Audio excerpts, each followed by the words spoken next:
Okay, so I thought I would do a part two of Unorthodox. I did the first video of how I became a member of the band and little history there. It's kind of funny because reminiscing about this stuff, I'm kind of putting some of the pieces of the puzzle back together. It's been a long time since I've really thought about this stuff. But eventually, the Les Paul copy that I got for my 12th birthday, I was starting to outgrow that guitar as well. And my dad, there was no way he was going to throw in any more money on a guitar. And my mom, being a single parent, at that point, her and my stepfather had divorced. And so, getting another guitar just wasn't going to happen. So I would dumpster dive. We lived on Excelsior Drive in Norwalk, and along Farina, which was climb the fence back of my apartments. I'd be in another set of apartments, and then there'd be a whole bunch of them up and down Farina, and I'd dumpster dive for aluminum cans. And I would save up the aluminum cans, and because I wanted to get a replacement guitar. And Mike Cortez, as I mentioned in the first video, was selling his Kramer guitar, and I bought that off of him for, I believe, $300, and came with the case. And that was probably like my first pro guitar, if you will. And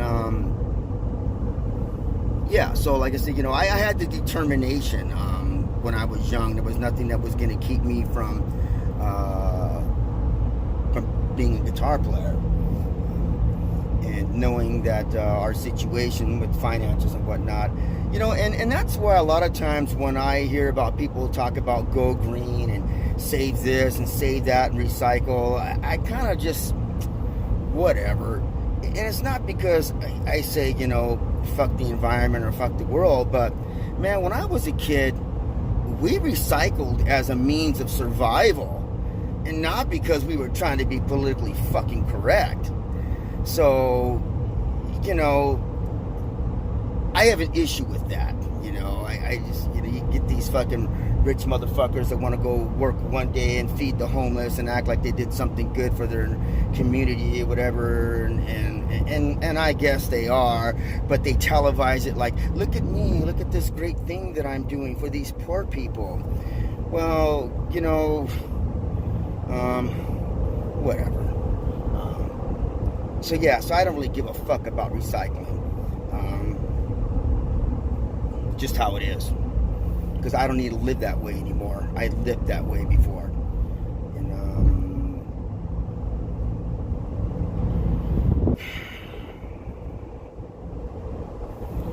anyways, that just kind of really brought back some memories for me right now. So I'll just skip over that. But I got the Kramer guitar, and then continued to jam.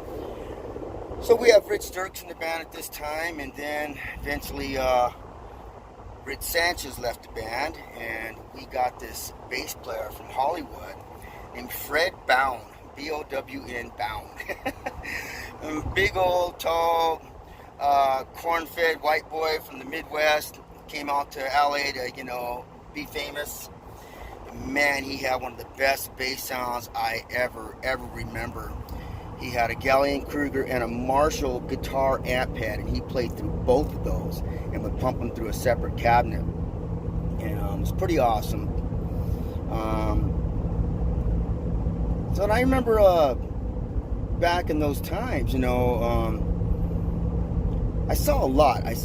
And one thing I can say about the older guys that I was around is they looked out for me. Especially Michelle Young. Michelle Young was like, she was like my big sister. We would do a show like at the Concert Factory, stop off in Lakewood, or, well, first, go get all the beer and all that stuff. And they'd be partying, they'd be fucking lining up fucking lines and doing all kinds of shit. And I'm on the natural, I don't do none of that shit. And even if I wanted to, they were all like, no, he don't do that shit. That's Bobby's little brother. Seeing that at an early age, it didn't make me want to do it because I saw the change in my friends, and I'm like, I don't want to do that. I don't like what it does to them or how they just, I guess when you're doing it together, you're all weird together. But I was sober as a judge, and so I saw the difference, and that's what kept me straight edge because I didn't want to mess with that stuff. So I never did drugs, never did it. Just and really didn't start drinking until I was in my late 20s. We used to go see Armored Saint play all the time. August Red Moon, and so that's even another story too. As I told you, Skip started playing guitar, and when he had got the microphone, and sang "Breaking the Law" with the band Unorthodox, Mike Cortez and the guys at Bellflower. One of the things that prompted that was Skip had went to Gar High School. He didn't attend Gar High School, but he heard it. We're going back to the brown bag thing where they had bands at lunch. A band called August Red Moon was playing there. And I don't know if Skip had seen the band or heard about the band, but for some reason they were going to basically break into the school. I remember everybody used to climb the fence to leave the school, and these guys would climb the fence to get into the school because they wanted to see August Red Moon. And Mike Henry was the vocalist, and he was an amazing frontman. And that got into Skip's head and was like, I want to be a singer. So again, Skip wasn't the guy that grew up, singing. He wasn't a vocalist. But the same way like I saw Jimmy Page and was inspired, and I thought, hey, I got to do that. So after they had saw August Red Moon, there was a show coming up. Again, this is 1983. They're playing the Woodstock. And Jimmy Moore will remember this because I'm pretty young, and Jimmy Moore is 2 years, or at least a year and a half younger than I am. So all of us, the bunch, Michelle Young, my brother Bobby, we've got, our whole crew. We're at the Woodstock in Anaheim because it's all ages. And August Red Moon hits the stage, and it's badass. And then who comes on afterwards? Fucking Armored Saint. And maybe it was flip-flopped. But all I know is I'd never seen anything like that before. And I say that a lot, right? I've never seen anything like it before. But you got to remember, I'm barely 13, 14 years old.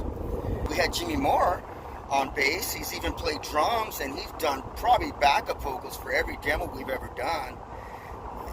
Jimmy Moore was like the fifth Beatle. Jimmy Moore was kind of like the silent Unorthodox member. He's helped us out a lot.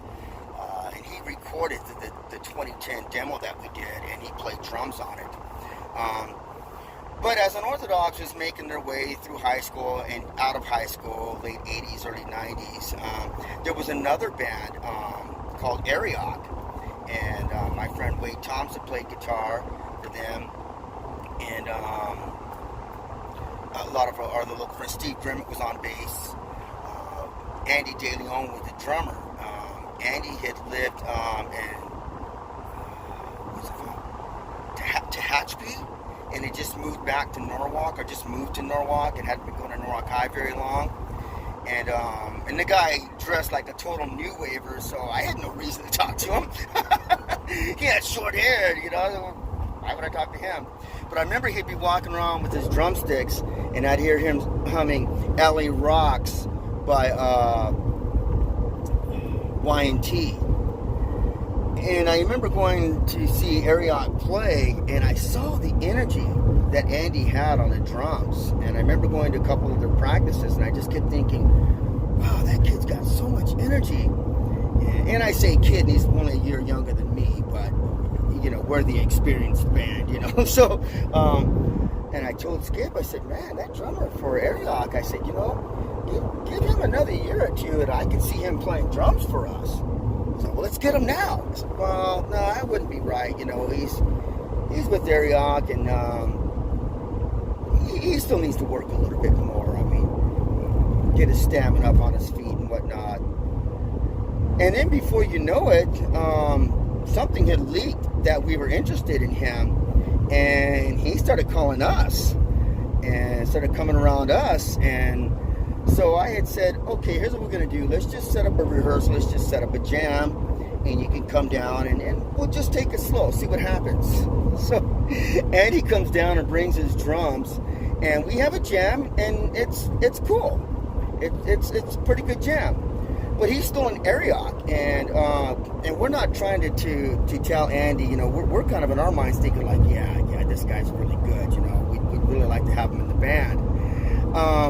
So, you know, we shake hands, whatever, we leave. And it was like the following night or the next weekend, Andy's doing a show with his band Ariok at the Waters Club in San Pedro, and their singer says, well, we just want to let everybody know that this is Andy's last gig with us. He's joining that band right there. He's going to be playing drums for Unorthodox. I was like, oh, fuck. I felt like such a dick. I'm like, like, what the fuck? Like, that's not how it should have went down. It should have went down that way. You know, these guys were my friends. And then I told Skip, like, dude, that kind of wasn't. And he just, I go, we didn't say he was in the band. Skip goes, fuck it, man, that just means he's confident. Dude, that kid's got fucking balls. He's definitely in our fucking band. So he got in our band, and then eventually we got AJ playing bass. And in the early 90s is when Unorthodox, you know, we've been playing our instruments now for 7-8 years. And we got to be really fucking good. The unfortunate thing is a lot of people remember us from backyard parties and when we played Norwalk High School, because after we played John Glenn, we did like a little mini tour. We played Santa Fe Springs High, we played Balfour High, we played Norwalk High School. I'm not sure if we played Gar. We started trying to play, maybe it was Lakewood High, I don't remember, but we started playing all the local high schools that would let us play. And so we developed a real good following because of that. But people remembered us from, you know, like 85, 86, and now it's 90, 91, 92, and we're so much fucking better. But everyone's already kind of moved on to where they live and where they go. You know, it's impossible to keep in touch with everybody. We had no Facebook then, we had no internet. But that was, I really wish the people who saw us in the early days could have saw us in around 92. Because I think that's when we were really, really super tight. And that's when we were getting label interest, management interest.